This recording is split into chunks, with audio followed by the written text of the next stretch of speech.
하나님 말씀은 고린도전서 4장 14절로 21절 말씀입니다. 그리스도 안에서 1만 스승이 있으되 아버지는 많지 아니하니 라는 제목으로 바울이 고린도 교회 성도들을 어떠한 심정으로 대하였고 어떻게 맺어진 관계인지를 오늘 본문을 통해서 설명하고 있습니다.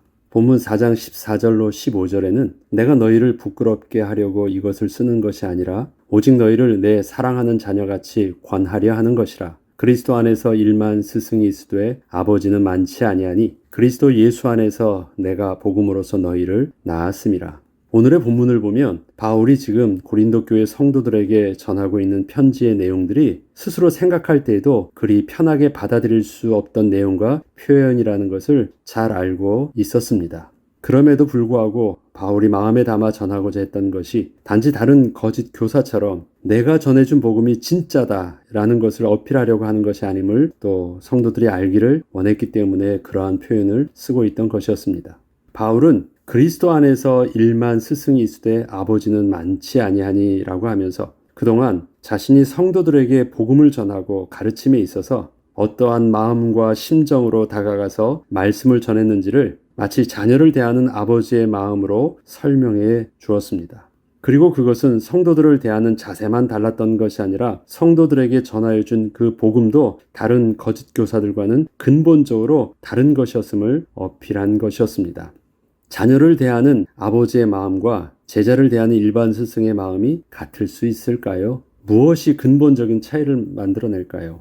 바울은 그리스도 예수 안에서 내가 복음으로써 너희를 낳았음이라 라는 말을 통하여 우선 부모와 자녀의 관계에서 제일 중요한 것은 어느 누구도 대신할 수 없는 유일한 것, 즉 부모의 생명을 나눠준 관계인 것처럼 바울 자신과 성도들의 관계가 그러하다는 것을 먼저 강조하였습니다. 예수 생명이 전달되어진 관계라는 것입니다. 바울이 전하여준 복음에는 예수의 생명을 전하여준 것이라는 것입니다. 세상의 좋은 지식과 아니면 좋은 어떤 신비한 어떤 해석과 철학적 사고방식들이 아니라 사람들 보기에는 거칠어 보이고 부끄러워 보이더라도 그것을 통해서 바울이 전하여 주고자 했던 것은 심오한 진리가 아니라 예수 안에서 필요한 반드시 그리스도의 그 생명이 전달되어지게 한 유일한 것이란 것입니다.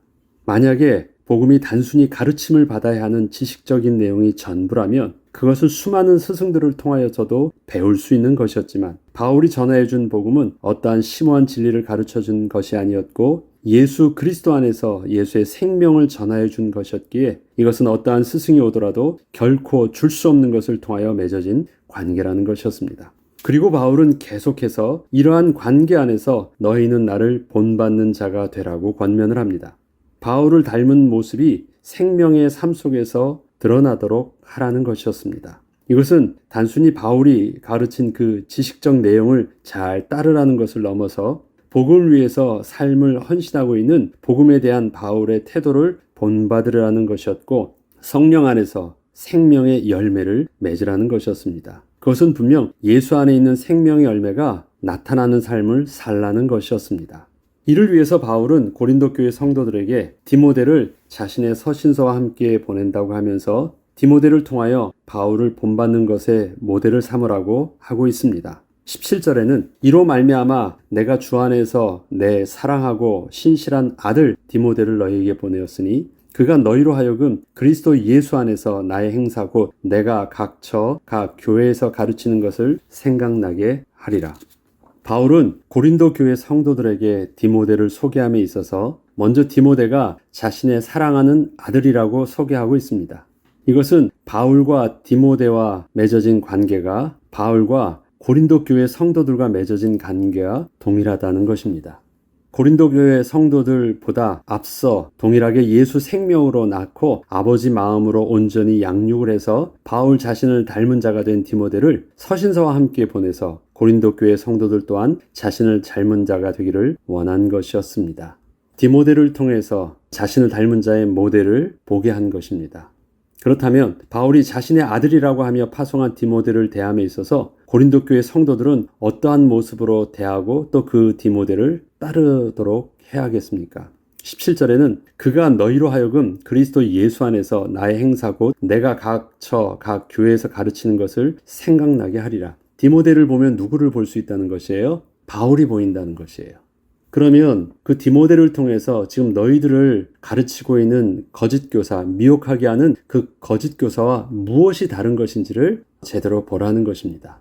지금 바울은 멀리 또 한참 전에 떠나 있기 때문에 바울이 어떻게 자신들을 가르쳤는지 저들은 잘 모르고 잊어버릴 수 있어요. 그리고 당장 미혹해하는 거짓 교사들을 통해서 바울이 전해준 복음보다 자신들이 전해준 복음이 더 업그레이드 된 것이고 더 깊은 것이고 더 낫다라고 말하고 그렇게 스스로 배우고 주장하고 있는 내용들을 통해서 이전에 바울이 전하여 주었던 그 복음의 핵심을 잘 이해하지 못할 수도 있어요.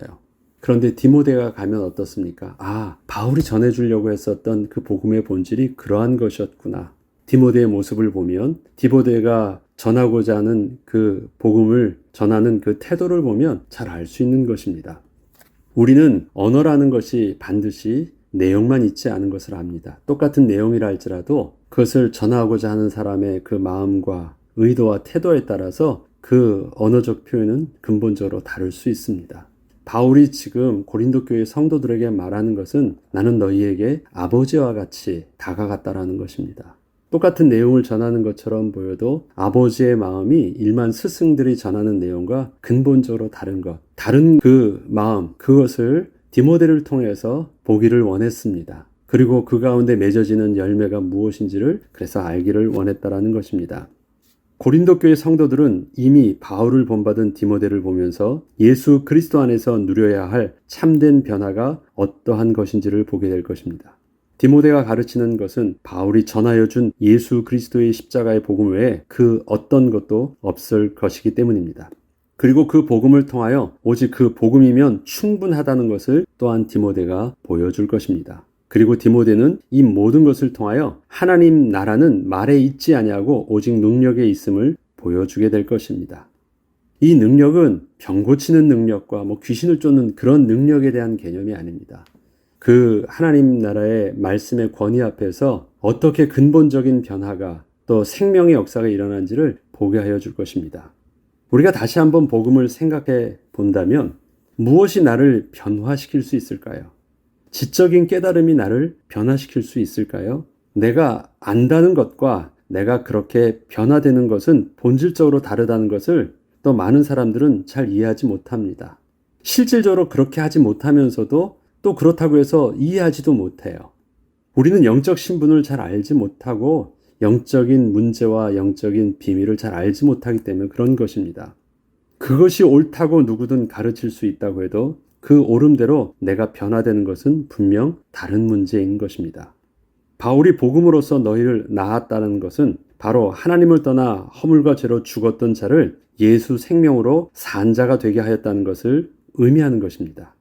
때문에 근본적인 신분의 변화가 일어난 것을 말하는 것이었습니다. 바울이 아버지의 심정으로 전해주려고 했었던 것은 저들의 무지함을 깨우는 것이 아니라 저들이 하나님을 떠나 본질상 진노의 자녀된 모습을 보았기 때문에 어떻게 하서든지 예수의 생명을 그 안에 심어주기를 원하는 심정으로 고린도 교회 성도들에게 가서 예수 그리스도의 복음을 전했다라는 것입니다. 그래서 저들이 그 바울의 심정처럼 바울의 마음의 소원함대로 하나님께서 은혜를 베풀어서 저들이 예수 그리스도를 구주로 영접함으로 생명 있는 자가 되었다라는 것입니다.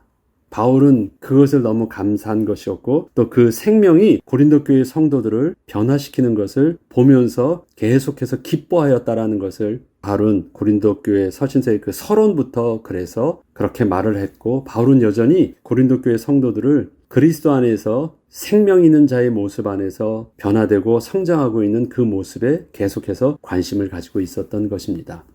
그런데 일만 스승은 그것에 관심이 있지 않아요. 자기가 가지고 있는 또 자기가 가르치는 지식이 단순히 전달되어지면 되는 것이고 그것을 통해서 저들이 좋아하고 자기 만족을 하고 있으면 그것으로 다 했다라고 말합니다.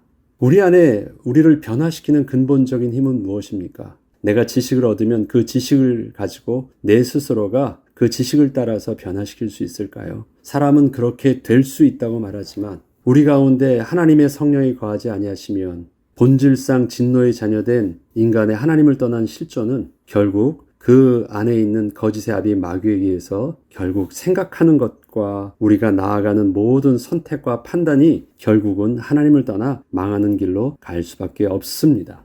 이것을 우리는 우리 스스로 우리의 도덕적인 품성과 우리의 의지를 통해서 절대 이길 수 없는 것입니다. 그래서 그 영적인 무기력함과 무능력함은 오직 하나님을 만나야 되는 것입니다. 하나님 안에서 생명 가진 자가 될 때 더 이상 우리를 망하게 하는 그 악한 사단, 거짓의 아비, 마귀에 의한 진노와 저주가 우리를 또 해하지 못하는 것입니다. 바울이 지금 바라보고 있는 영적인 사실. 그렇기 때문에 우리는 무엇을 계속해서 옳다고 하는 것을 가르치려 하는 것보다 우리를 변화시키는 그 능력이 주체 대신 생명이 우리 가운데 주인 되어지도록 우리가 복음을 그렇게 붙잡아야 되는 것이고 복음을 그렇게 전해야 하는 것입니다. 생명이 생명을 낳습니다. 살아있기에 성장을 하는 것이고 살아있기에 변화할 수 있는 것입니다. 그리고 변화의 주체가 내가 아니고 내 안에 거하시는 성령 하나님이신 것입니다. 하나님의 나라는 말에 있지 아니하고 오직 능력에 있다는 것이 바로 하나님의 생명이 우리 안에 실존하시면 바로 그 생명의 열매로 나타날 것이고 아무리 화려한 말을 한다고 할지라도 변화의 주체 되시는 성령 하나님이 함께하지 않으시면 아무 소용이 없음을 확실하게 보게 될 것입니다. 우리는 한 해를 되돌아보며 우리가 얼마나 많이 공부하고 많이 신학적이고 성경적 지식이 우리에게 쌓여 있느냐에 대한 자기 만족보다 예수 그리스도의 복음으로 생명 얻는 자가 된 우리에게 얼마나 그 생명의 열매가 우리 안에서 풍성했는지를 확인할 수 있어야 되겠습니다. 우리가 시간으로 본다면 365일 1년 12달을 아침마다 이렇게 한 것 정말 많은 시간을 투자한 것입니다. 그래서 이렇게 말하잖아요. 일주일에 한 번씩 예배 드리는 것으로 계산한다면 360일을 했다면 다른 사람보다 몇 배를 더 많이 한 겁니까? 7배를 더 많이 한 거예요. 다른 사람 7년 교회 다닌 것과 똑같은 예배를 우리는 1년 만에 드린 거예요. 그럼 양으로 보면 많죠. 그런데 그런 게 의미가 있는 것이 아닙니다. 얼마나 더 많이 했고 나는 평생을 신앙생활했고 그것이 아닙니다. 우리에게 진정한 가치와 한 해에 하나님이 주신 은혜의 열매를 되돌아봄에 있어서 우리는 무엇을 보아야 됩니까?